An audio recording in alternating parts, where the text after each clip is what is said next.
This is part 4 of Catholicism, guys. I know I'm talking about it a lot, but it's a lot to explain. And it can be very confusing. And I'm trying to explain it in, like, simpler terms. Not because I think you guys are stupid, obviously, but, like, I'm telling you, it's complicated. And, like, I think that there are definitely some people who don't know. Some people who maybe know nothing at all about Catholicism.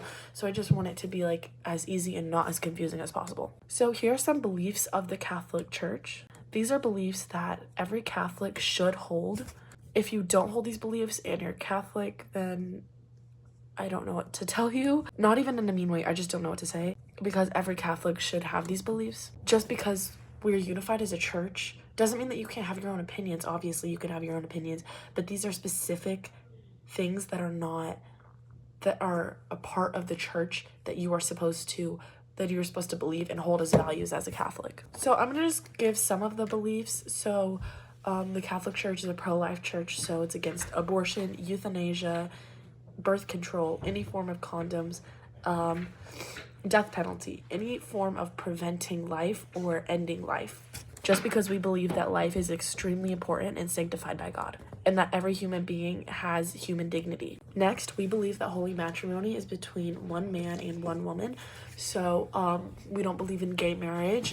We also don't believe in polyamorous relationships, which I don't think a lot of people believe in. Also, we don't believe in open relationships at all. Catholics believe that the main purpose of marriage is to create children. So that doesn't mean that you have to have like 10 kids or whatever, even though like my parents had 9 kids, but like you don't have to have that many kids, but you should not and cannot be trying to prevent having children.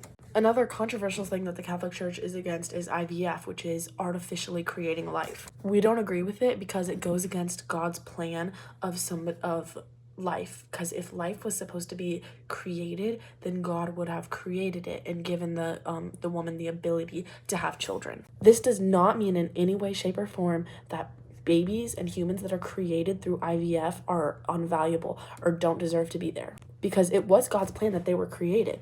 The point is, the people who created this baby in a lab were doing this out of their own will and not God's. That's why it's a sin. But if you were created through IVF, God loves you and you were created in his image. It's just that it's a sin to create a baby out of IVF. The Catholic Church also believes in the authority of the Pope. Most people who, even if you're not Catholic, you know who the Pope is. A new Pope actually just got elected, Pope Leo. We believe in respecting and valuing the Pope's opinion. We don't have to agree with every single thing he does. I did not agree with a lot of the things that Pope Francis said and did. I think he was probably our wokest Pope so far, which take that as a good or bad thing. Oh, go to part 5, last one.